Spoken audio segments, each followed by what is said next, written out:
Någonstans i Lingmaskogen. Or should I make it this one in English, perhaps? Good practice. Yeah, I'll continue to do this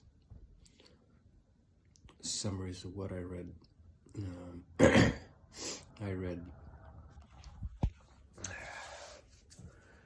in the morning or early afternoon, depending how you define it, when I woke up late because I have a cold. But yes, I read, actually going for this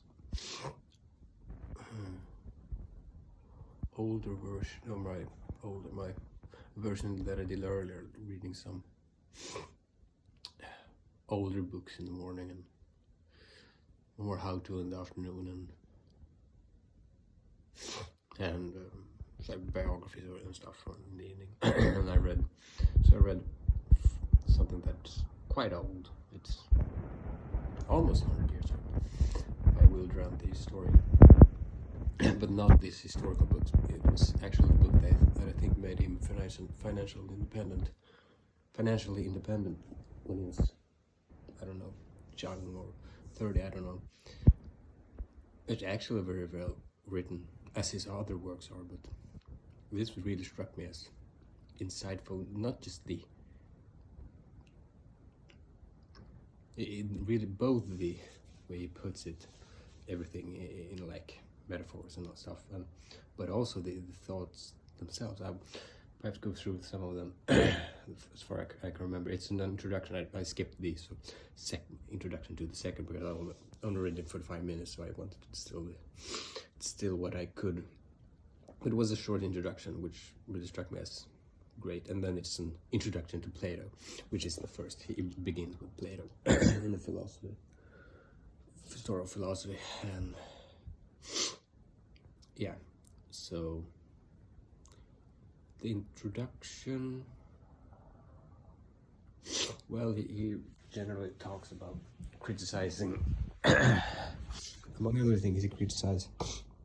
I can show the book, by the way. I think it's a good habit. I don't know if it's more tangible. Story of philosophy. Right. But he says that it's that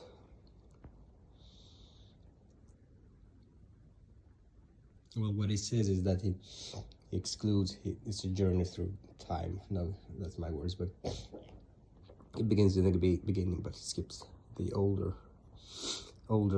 philosophies, perhaps, or of Greek, Egypt and Oriental philosophy, even further back, because that's more integrated in religion, I think. But so he started with the common Plato thing, but he says he skips go into Aristotle and Greek side, but then he goes straight to, I think, Francis Bacon, which is 16th century. No, which Bacon is it? Roger Bacon is 13th, I think, between 13th and 14th, and then, but I think it goes straight to Francis Bacon, which is yeah. Anyway, so he says he leaves out Stoicism, Epicureanism, and scholastics, or eclecticism. Yeah, scholasticism, because I think he says, I don't. It's an argument for exclude them, but he says in general that he excludes metaphysical, too much going into metaphysical discussions. That's why he. But anyway, the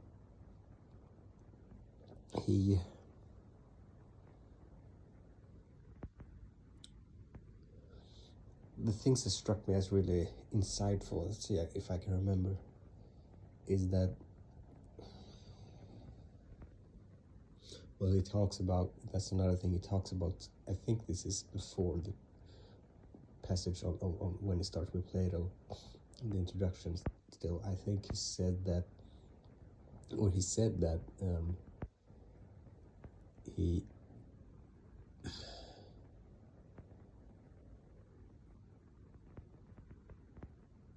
science is, oh well, he said, why philosophy in general, I think he asks. And why does it seem that philosophy stands still and science move forward and progress and achieves stuff? And he said that philosophy tackles the problem of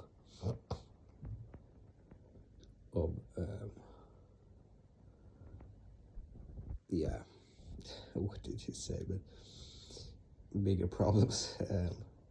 It paves the ground. It's so science is sort of a child to philosophy. It's without philosophy there would be no science. That's basically what I think he says. But in other words, he one metaphor, or what do you call it, was that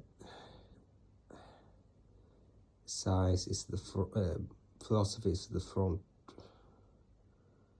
What did he say? What's it called?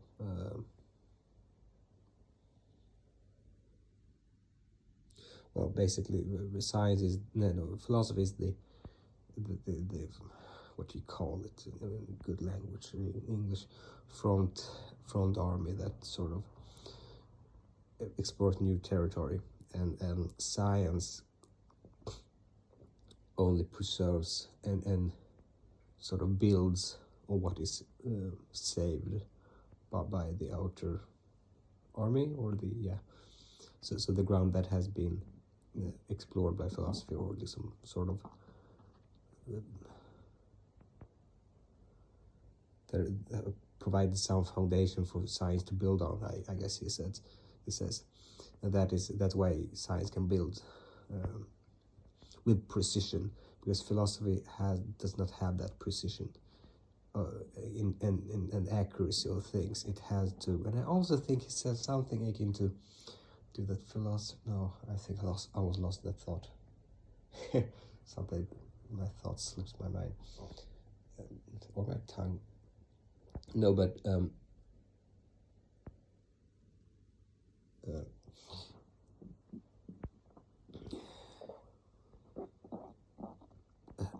what was it that? Yeah, I'm not sure I understood him correctly, but I think he said something akin to that.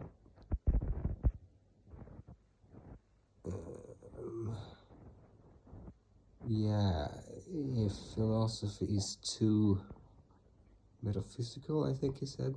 But that's one thing he's example, but I'm not sure he said it in this context. But if it's too metaphysical or too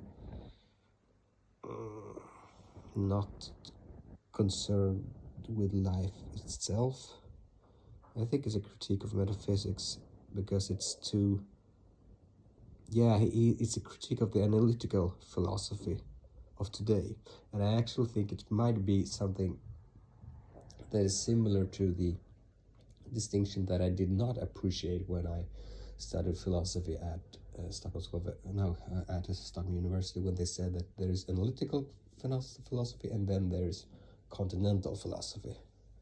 Sort of, I guess the philosophy of continental is more like French philosopher and German philosopher that are more concerned with fuzzy questions that I actually would think would be more metaphysical, but anyway, his critique is of analytical philosophy, that it's too, and he especially criticized what's it called, epistemology, I think. No, yeah, I don't remember exactly, but it's too concerned with the sort of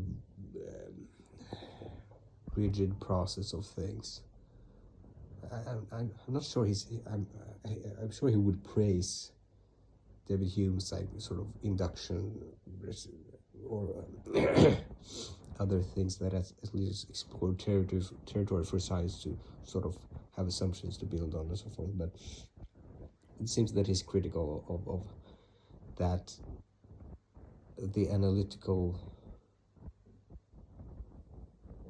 philosophy that robs, or that is